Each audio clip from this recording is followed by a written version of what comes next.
Crônicas do Amanhecer, por Feijão Centro Espírita Allan Kardec. Balneário Gaivota, 21 de agosto de 2018. Dinamarquês é ameaçado de morte após perder pênalti decisivo. O sonho de avançar na Copa do Mundo chegou ao fim para a Dinamarca no último domingo, com a derrota nos pênaltis para a Croácia, após empate por 1-1 no tempo normal. Responsável por perder a última cobrança, o atacante Nicolai Jorgensen passou a sofrer com agressões verbais até ameaças de morte através das redes sociais. O jogador foi alvo de ofensas homofóbicas, entre outras publicações que o condenaram pelo pênalti perdido. Vai-se F, você destruiu a Dinamarca, seu porco, e morte ao Jorgensen foram alguns dos comentários postados nas redes sociais do jogador do Feyenoord. As ameaças geraram até posicionamento da Federação Dinamarquesa de Futebol, que defendeu o atleta. Parem.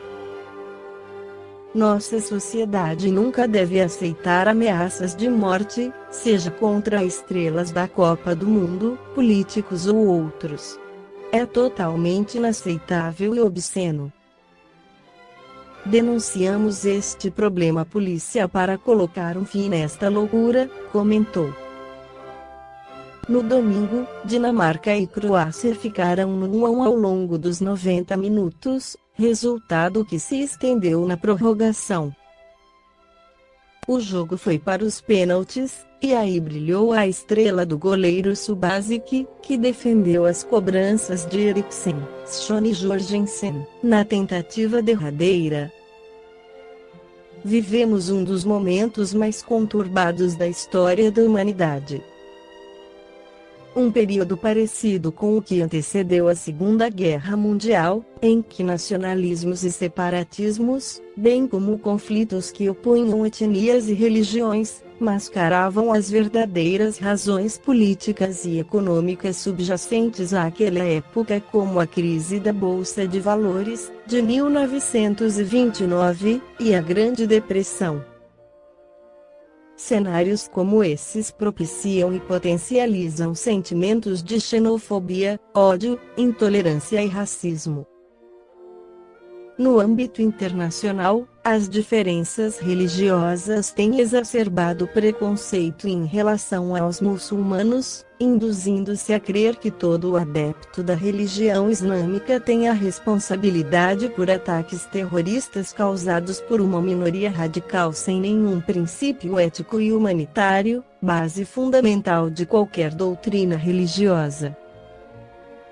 Exemplo recente é a intensificação do conflito das duas potências petrolíferas no Oriente Médio, Irã e Arábia Saudita, tensionando ainda mais uma região marcada por confrontos de origem religiosa.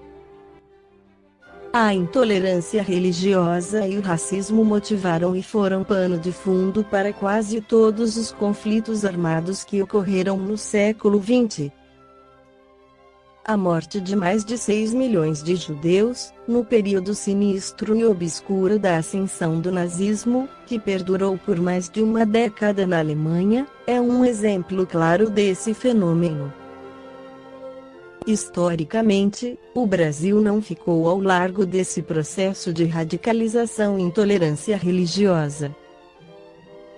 No momento em que o fascismo aterrorizava a Europa, movimentos como o integralismo, que pregava o racismo, ganhava força entre nós.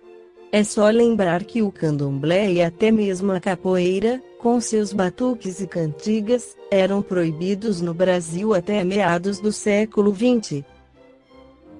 Ney Prieto Pérez, no Manual Prático do Espírita, afirma que a intolerância é a qualidade do indivíduo intransigente.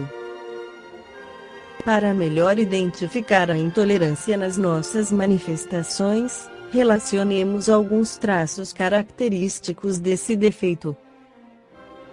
São eles a austeridade para com o comportamento ou para com as obrigações dos outros, nas situações familiares, profissionais ou sociais de um modo geral.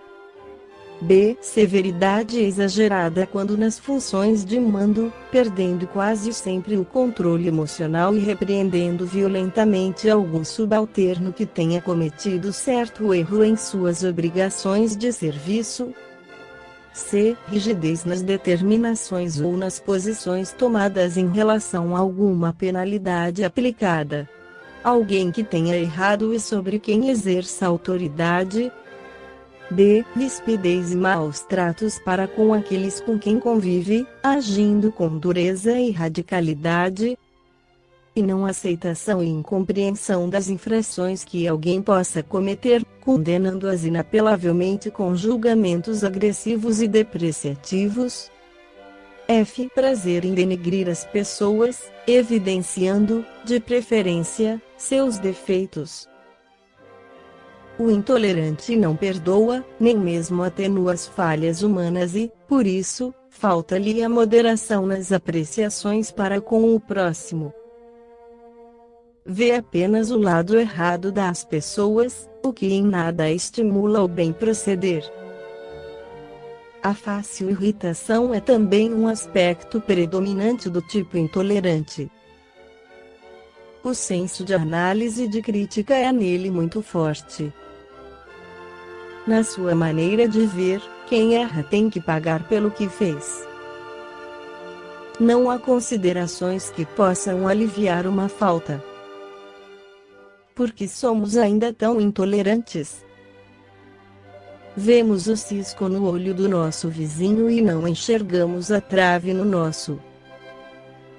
Gostamos de comentar só o lado desagradável e desairoso das pessoas, e isso até nos dá prazer.